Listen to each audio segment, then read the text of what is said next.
नमस्कार, आप देख रहे हैं अवध केसरी टीवी। और हमारे साथ जो शख्सियत हैं वो किसी परिचय के मोहताज नहीं हैं, फिर भी आपको बता देते हैं कि ये सुनील दत्त दुबे जी हैं, डीएसपी निचलौल। और सर, सोशल मीडिया पे आप लोग शायद ही इनके मोटिवेशनल स्पीच से या ऐसे कारनामे से आप अछूते होंगे, फिर भी हम सर जानना चाहेंगे आपसे कि ये जो ऑपरेशन मुस्कान के संबंध में थोड़ा सा कुछ। ये ऑपरेशन मुस्कान ऐसे बच्चे जो नाबालिग घर से नाराज़ होकर अथवा अन्य कारणों से शहर की चकाचौंध से घर से निकल जाते थे और वो जनरली किसी गलत हाथों में पड़ जाते थे, किसी गैंग के हाथ में पड़ जाते थे, अथवा जो एनजीओज़ रहती थी रेलवे स्टेशन बस स्टेशनों पर, उनको शेल्टर होम में रख देती थी और थाने में उनकी गुमशुदगी दर्ज होती थी और वो गुमशुदगी एक कागज़ों पर रह जाती थी। मात्र पोस्टर चिपकाने भर से जो है पुलिस का काम हो जाता था। पर मैंने उसको एक ऑपरेशन की तरह लिया। जब कोई बच्चा गायब हो जाता था तो मेरी कई टीमें उसको शेल्टर्स होम पर, होटलों पर और कई जगह जो मिसिंग्स हमारी वेबसाइट्स हैं उन पर अपलोड करके हम उनको खोज के देते थे और उस बच्चे को देखकर घर के लोगों के चेहरे पर जो मुस्कान आ जाती थी उसको हम लोग ऑपरेशन मुस्कान नाम दिया और वो सफल रहा। मैं अब तक 300 करीब बच्चों को खोजकर उनके गार्जियंस को सौंप चुका हूँ, जो एक बहुत अच्छी उपलब्धि है और मेरे जीवन की कमाई भी है, क्योंकि उनके जो मुँह से दुआ निकलती है वो हमारे लिए किसी भी दौलत से बढ़कर है। चौड़ चर्चा है इस बात की आपके जो मिशन मुस्कान है। इससे पहले हम लोग बहुत पहले आए थे इस थाने पे, कायाकल्प पूरा बदल गया है। ये अच्छा लगता है कि जो हमारे थाने या हमारे ऑफिस में आए उसको एक सुखद अनुभूति प्राप्त हो।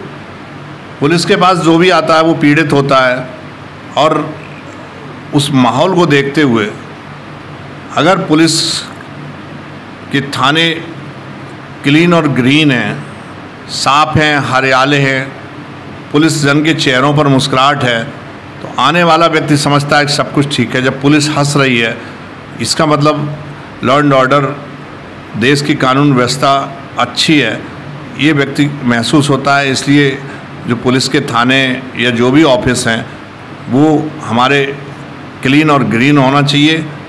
उसको हम लोग ऑपरेशन कायाकल्प कहते हैं कि जो पहले था उसको हमने एकदम बदल दिया है और हम लोग चाहते हैं कि सभी थाने साफ़ सुथरे रहें और स्वच्छ दिखें, अच्छे दिखें।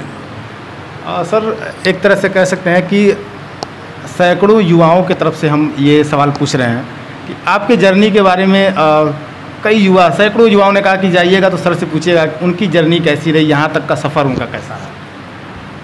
देखिए, जहाँ तक जर्नी का सवाल है तो हम लोग भी उन्हीं युवाओं की तरह रेलवे स्टेशन की बेंचों पर मार्कशीट और सर्टिफिकेट का थैला सिर पर दबाकर सोए हैं। उन्हीं की तरह हम लोग एग्ज़ाम देने पीसीएस का जाते थे, सिविल का जब एग्ज़ाम देने जाते थे, धूप बहुत तेज़ कभी रहती थी तो एक गमछे से ऊपर उसको पकड़ के चारों लोग उसके नीचे एक छाते का जैसे काम करते थे।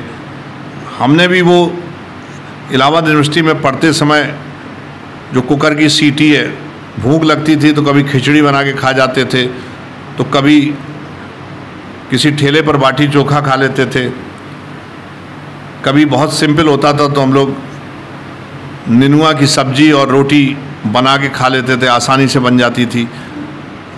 ये सफ़र तो कष्टमय रहता ही है लेकिन एक जुनून रहता है और जहाँ जुनून है वहाँ सफलता की उम्मीद अवश्य है।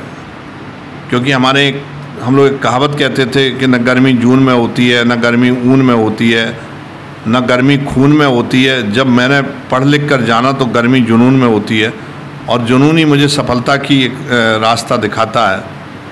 मैं युवाओं से यही कहना चाहता हूँ कि अक्सर हमारे जो देश के युवक हैं वो विपरीत परिस्थितियों में फ्रस्ट्रेटेड हो जाते हैं, यहाँ तक आत्महत्या पर उतार जाते हैं। वो उनको फ्रस्ट्रेशन नहीं होना है, वक्त बदलता है और वक्त एक जैसा नहीं होता है। अगर हम असफलता को सफलता में बदलना चाहते हैं तो हमारे लिए एक ही मूल मंत्र है, वो है मेहनत। और मेहनत से ही सब कुछ मिलता है। घोड़े की नाल दरवाजे पर लगाने पर सफलता नहीं पाई जा सकती है। हम आस्थावान हैं, हम धार्मिक हैं, पर लड्डू चढ़ाने से ही हम टॉप नहीं कर सकते हैं।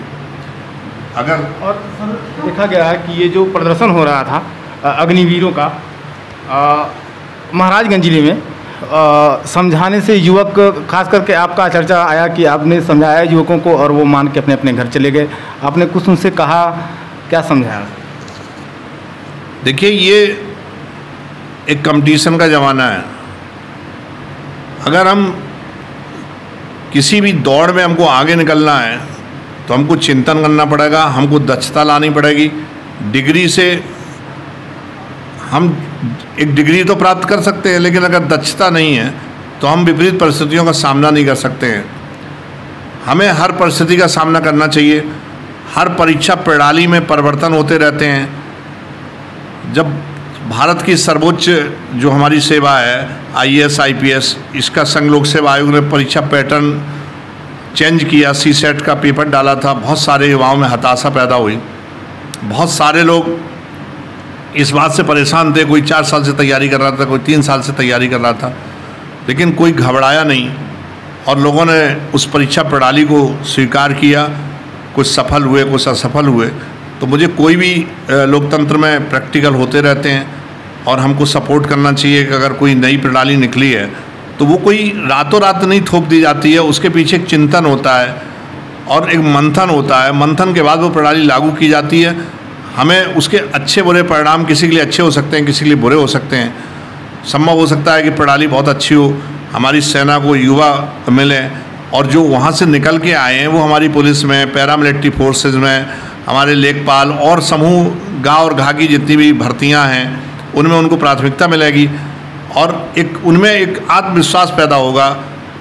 पैसे से कोई चीज़ नहीं खरीदी जा सकती है। अगर आप में दक्षता है, ज्ञान है, अनुभव है तो आप भूखे नहीं रह सकते हैं।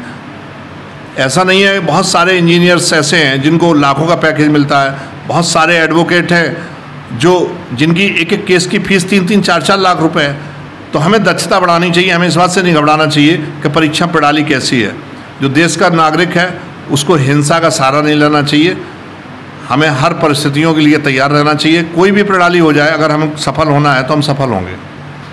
और वैसे भी सरकारी संपत्ति हम ही लोगों की संपत्ति होती है, उसे नुकसान पहुंचाकर हम खुद स्वयं का नुकसान पहुंचाते हैं। सर, एक आखिरी सवाल, हमने घूम के पता किया चौराहे पे और भी जगह पता किया कि जनता आपसे इतना जल्दी कनेक्ट कैसे कर लेती है। लोग आपको बता रहे थे कि हम लोग अपने घर जैसा मानते हैं। देखिए, कभी भी जीवन का एक लक्ष्य है, वो है इंसानियत।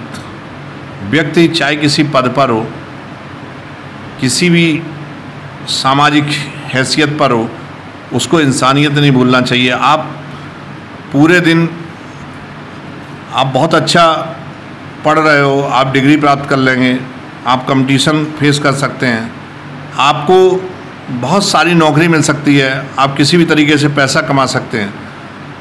लेकिन जब शाम को आप सोने लगते हैं तो आपको सोचना चाहिए कि मैंने कोई दिन में अच्छा काम किया कि नहीं किया। हमारे लिए हर देश का नागरिक एक सामान्य नागरिक है और वो नागरिक हमारे लिए पूजनीय है। हमें उसके साथ सद्व्यवहार करना चाहिए।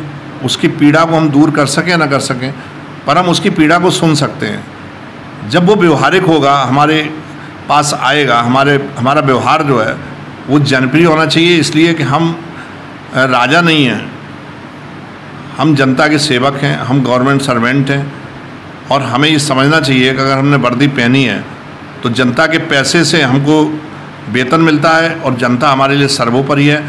हम अच्छे लोगों को हमें साथ देना चाहिए।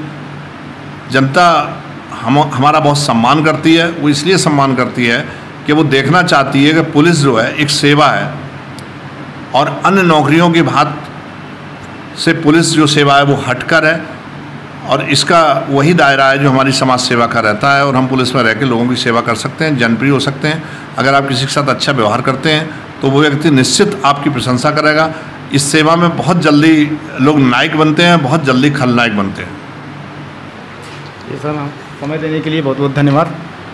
बने रहिए और केसी टीवी के साथ। धन्यवाद।